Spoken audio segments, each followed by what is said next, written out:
80 sampai 120 juta per bulan lele. Kalau masih sedikit kita nggak boleh gonta-ganti pengepul yang ngirim benih ke kita. Yang kedua, ketinggian air awal itu tidak boleh terlalu tinggi, ya mungkin sekitar ketinggian 40 sampai 70 cm sudah cukup. Ada anggapan kalau ikan itu dikasih kepadatan 50 sampai 100 itu cepat besar. Tidak. Jadi hanya ada 3 kebutuhan primer kalau menurut kami Republik Lele itu. Yang pertama adalah makan, minum, dan lain-lain itu, kesehatan dan pendidikan. Jadi gaya hidup itu tidak kita masukkan ke dalam kebutuhan primer.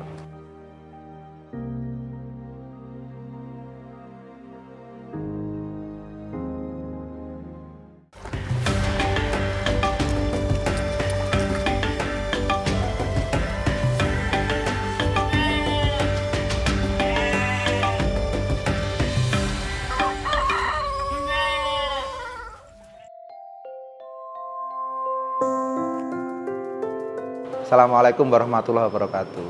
Perkenalkan, nama saya Muhammad Yusron.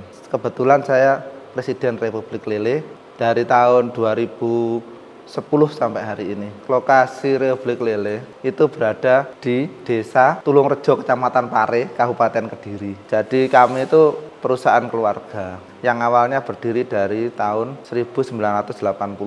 Dari mulai satu kolam, saya itu generasi kedua. Dari ayah saya yang namanya Muhammad Akas Alamuddin, punya anak 5 bersaudara, saya kebetulan yang nomor 4. Dari tahun 1985 sampai 2003, itu tepatnya sudah mulai didelegasikan kepada kami, anak-anaknya. Itu produksinya masih sekitar 10 sampai 15 ton per bulan. Terus dari mulai tahun 2008 ada peningkatan sampai menjadi 30 ton. Tahun 2010 ada peningkatan lagi karena ada efisiensi cara kerja, itu sudah mencapai 45 sampai 55 ton per bulan.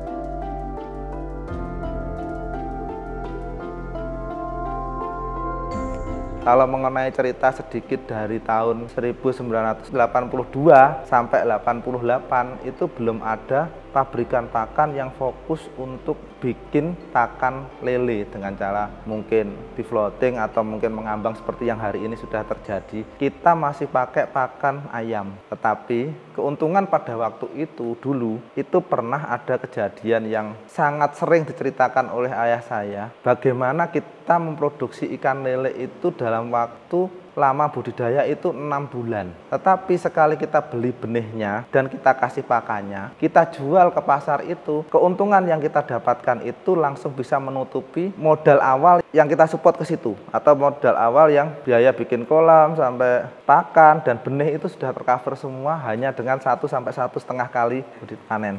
Dulu menjanjikan sekali, tapi pada waktu dulu memang karena masih pakai pakan ayam, jadi kepadatan yang kita budidayakan nggak sepadat hari ini. Dulu mungkin hanya bisa 75 sampai 100 saja. Yang hari ini kita tangani atau kita sedang lakukan atau budidaya yang ada di Republik Lele itu kepadatannya bisa sampai 500 per meter kubik air 1 meter.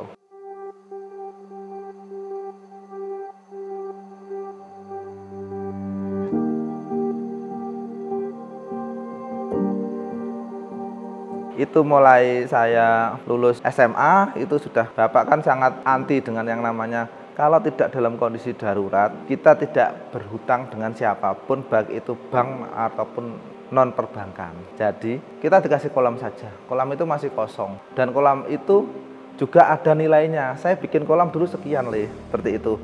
Jadi kalau kamu bikin benih, kamu adalah hutang ke saya. Kamu butuh pakan, kamu juga hutang ke saya.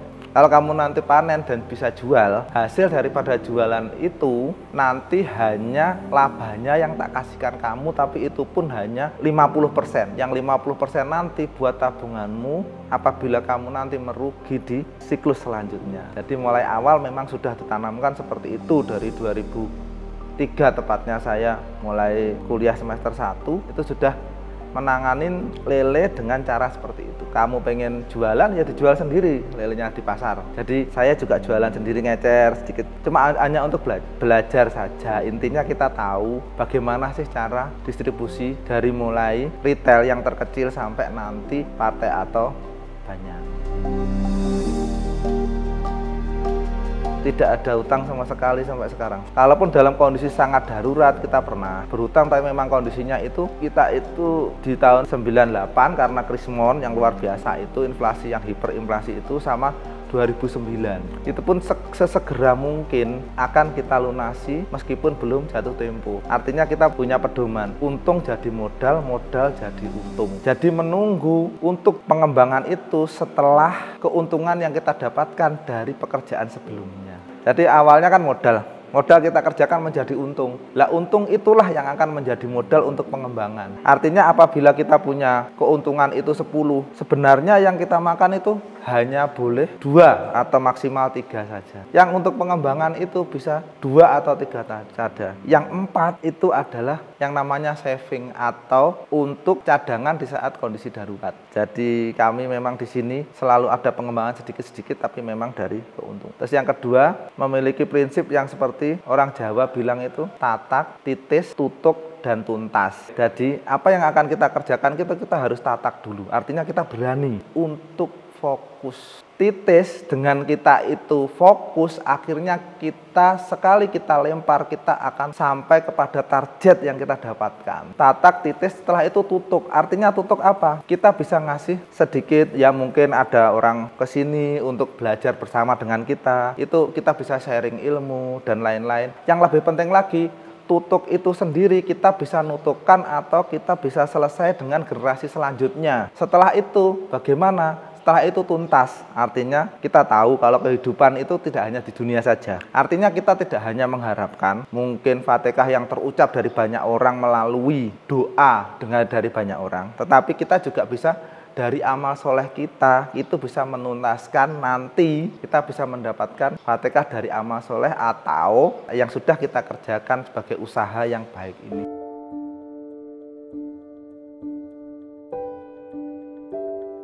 Kita bicara yang terdekat adalah sebelum pandemi dan endemi. Jadi sebelum pandemi itu mungkin kita nggak akan ceritakan. Pas pada waktu pandemi itu memang sedang melambat perekonomian ini, tetapi kita masih bisa tetap survive. Artinya kendala pasti ada, tetapi tidak untuk kita berhenti. Karena di sini kita memiliki yang namanya hitungan baku yang anak kecil juga tahu. Itu kalau -2 atau -3, -2 lah. Dengan +2 itu selisihnya adalah 4. Apa yang kita lakukan keteledoran yang menyebabkan kita itu menjadi -2? Kita harus membutuhkan 4 kali tindakan benar hanya untuk mendapatkan 2 keberhasilan atau 2 goal yang dapatkan. Jadi sebisa mungkin apapun harus tercatat. Dan yang ketiga tentang fase endemi yang seperti sekarang ini. Jadi tahun 2023 ini memang mungkin hampir semuanya sektor itu melambat. Tetapi disitulah kita harus selesai dengan diri kita sendiri. Kita menanganin berapa sih? Produktivitas kita berapa sih? Di antara market share berapa di Jawa Timur dan di Indonesia? Dan yang sudah kita kerjakan itu mungkin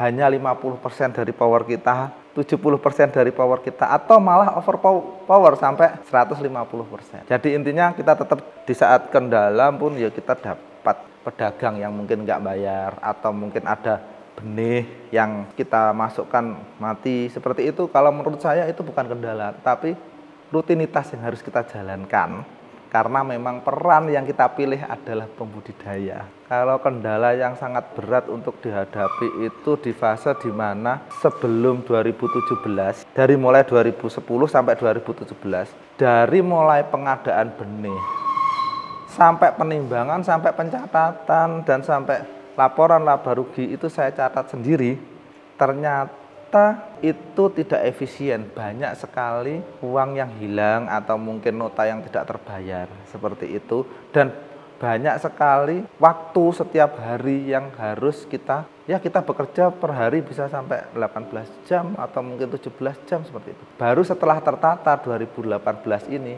ternyata kita bisa tahu kapan kita minus apa yang kita lakukan, kapan kita surplus apa yang kita lakukan. Dan sekarang kan saya sudah punya sekitar 100 pembenih ikan lele di Kabupaten Kediri yang hasil daripada produksi benihnya itu masuk sini. Kendala yang kita hadapi awal itu karena ketidakmatangan benih yang akan dikawinkan. Jadi kita bisa dapat benih yang jelek awal-awal dulu seperti itu. Tapi setelah kita punya 100 orang ini dengan spek yang kita punya spek sendiri, jadi ukur 5 kita, kalau bisa itu ukur 5, itu 5 cm maksudnya. Di lele itu ada ukur 5, itu artinya 5 cm. 5 cm dengan profil ukur 5, usia budidaya 45 sampai 55 hari dari telur. Dengan berat antara 500 sampai 580 per kilo, dengan kalau bisa pemijahan itu secara alami belum bisa memenuhi persyaratan. Yang kedua, kendala terbesarnya adalah cuaca. Jadi memang karena kita budidaya ikan berarti kan kehidupan dalam air ya. Itu kalau cuaca itu fluktuatifnya sampai 15 derajat Celcius malam dan siang, itu perbedaannya mudah sekali untuk ikan terkena penyakit yang bermacam-macam.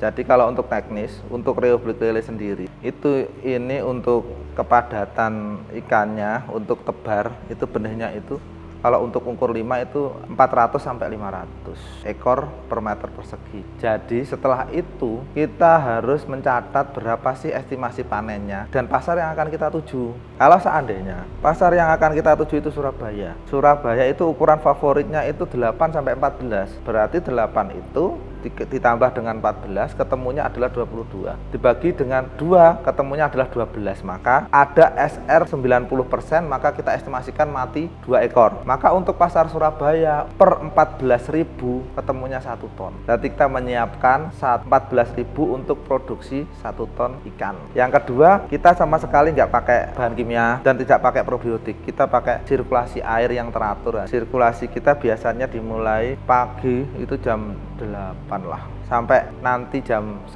ada yang mati jam 1 seperti itu. Nanti mulai kita nyalakan lagi jam 2 sampai jam 8 malam. Untuk awal kasih pakan, jadi kita kan memang 100% pakai pakan pabrikan. Kita nggak sama sekali nggak pakai limbah pakan alternatif dan lain-lain, tidak. Kita pakai pakan pabrikan 100%. Untuk biomasnya harus kita perhatikan. Jadi untuk 1 bulan pertama itu kita bisa kasih dulu 4 sampai 5%. Jadi kita estimasikan dari awal. Kalau kita tebar 14.000 yang tadi itu, berarti estimasinya adalah panennya 1 ton. 1 ton itu membutuhkan pakan sekitar 33 sampai 35 sak. Di bulan pertama itu kebutuhannya pakan hanya 15% dari total kebutuhan yang akan kita estimasikan. Jadi 33 itu dikali dengan 15%, butuhannya sekitar 4 sampai 5 sak untuk bulan pertama. Untuk bulan kedua itu 35%, atau bila dijumlahkan dengan bulan pertama, bulan kedua adalah 50% dari total estimasi yang ada. Berarti sekitar butuhnya adalah 10 sak sampai 11 sak. Di bulan ketiga kita butuhnya selisihnya yang tadi 33 dikurangi dengan 11 dikurangi dengan 5, berarti kurangnya juga 16 sampai 17 sak. Dan selalu kita catat setiap hari perkembangannya, ada update data, ada. Jadi kita tahu dulu ikan yang akan ditebar itu estimasinya panennya itu kapan, yang awal. Yang kedua, yang kita kerjakan itu kalau bisa untuk pemula lah, lagi jatuh cinta sama lele mungkin ya, lagi seneng-senengnya sama lele. Itu punya kolam 2 atau 3 atau 4, itu kalau bisa ditekuni dulu sendiri. Jadi mulai cari benihnya sampai jadi feedernya atau kasih pakannya sampai jualnya, itu kalau bisa ditekuni sendiri. Dan mereka-mereka itu juga harus mempunyai target awal berapa yang harus dia peroleh dari budidaya lele selama 1 bulan.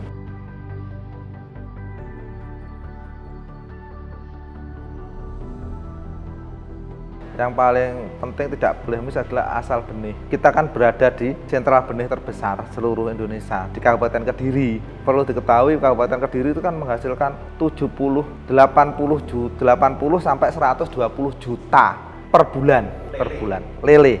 Hanya lele itu seperti itu dan dikirim di seluruh Indonesia.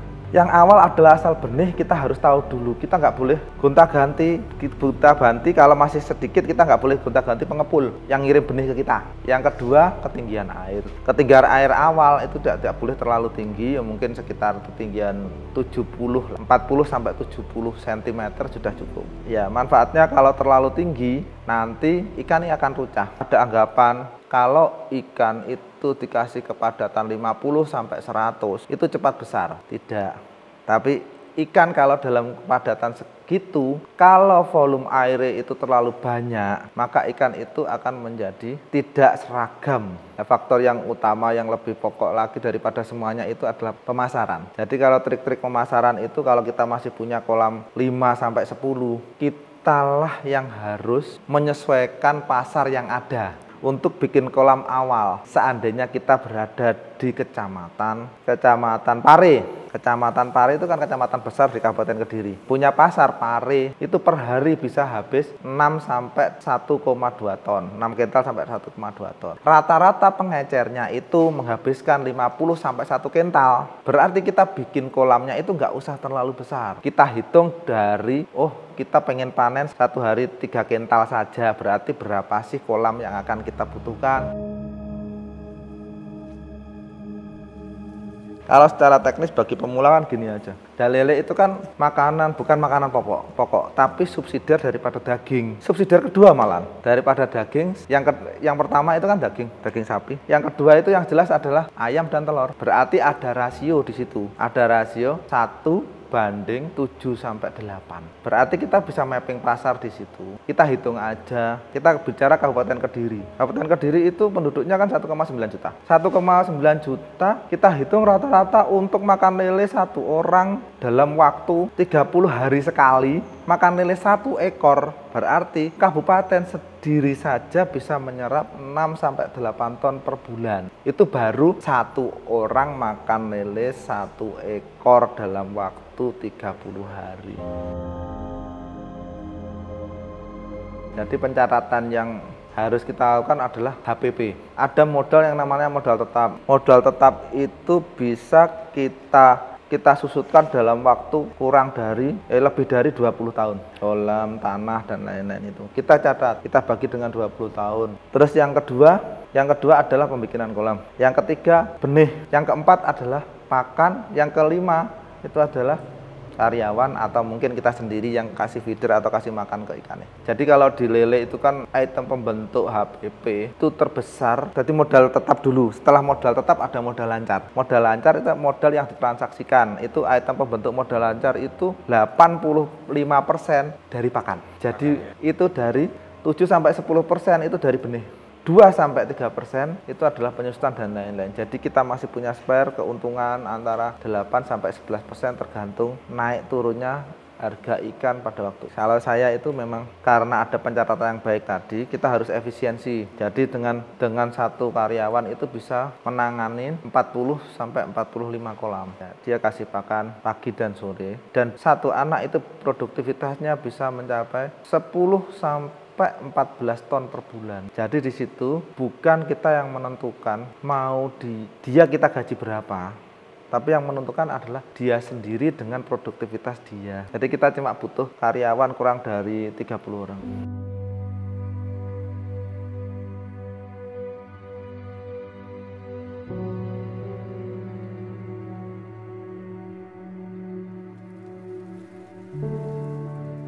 Dan hari ini yang paling sulit lagi adalah bagaimana kita mencari sumber daya manusia atau feeder atau karyawan itu yang bagus. Karena di tingkat kecamatan dan desa saja sudah menjamur hipermat, sudah menjamur perusahaan-perusahaan yang kerjanya itu di ruangan AC, seperti itu. Jadi kita harus berpacu dengan mereka. Bagaimana kita harus mencari karyawan yang benar-benar memiliki loyalitas yang tinggi. Awalnya memang karena kita kan usaha sudah hampir 40 tahun, otomatis sudah banyak karyawan lama yang ikut di sini dari mulai saya kecil. Strategi awal itu dimulai dari mungkin ada saudara-saudara mereka yang belum ada pekerjaan di tempat yang lain, bisa kita gandeng ke sini. Yang kedua, orang sekitar daripada letak usaha kita. Jadi perlu diketahui untuk kita itu memang tidak berada di satu lokasi. Ada beberapa lokasi karena memang pedoman untung jadi rugi tadi, tetapi gak utang bank tadi, itu menyebabkan lokasi kita itu mencar-mencar. Jadi masyarakat sekitar situ dulu. Dan setelah itu mereka pun kita jangan takut untuk sharing budidaya ke mereka. Biarkan mereka tahu sampai bagaimana cara kasih pakan dan asal benih plus pencatatannya. Terus yang paling terakhir, kita bisa menjadi teman buat karyawan kita di kondisi tertentu di saat tidak melakukan jam pekerjaan atau tidak melakukan suatu pekerjaan.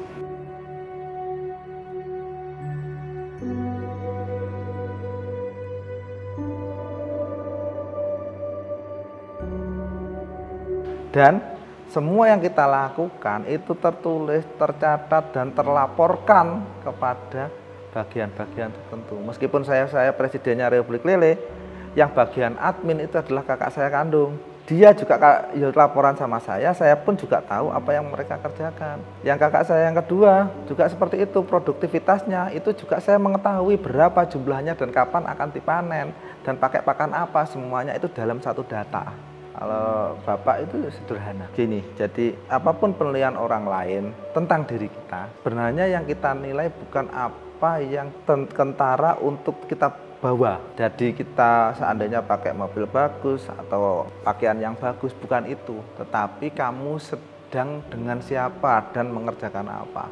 Kalaupun fungsinya sudah bisa diwakilkan oleh yang lebih murah dan lebih bagus, kenapa harus beli yang mahal? Memang kita tidak berhutang bank. Bahkan di pabrikan pakan, kita juga tidak ada pakan yang jatuh tempo. Jadi kita mengutamakan pembayaran dulu daripada kebutuhan kita yang sekunder, kecuali yang primer. Jadi hanya ada 3 kebutuhan primer kalau menurut kami, Republik Lele itu. Yang pertama adalah makan, minum, dan lain-lain itu, kesehatan dan pendidikan. Jadi gaya hidup itu tidak kita masukkan ke dalam kebutuhan primer.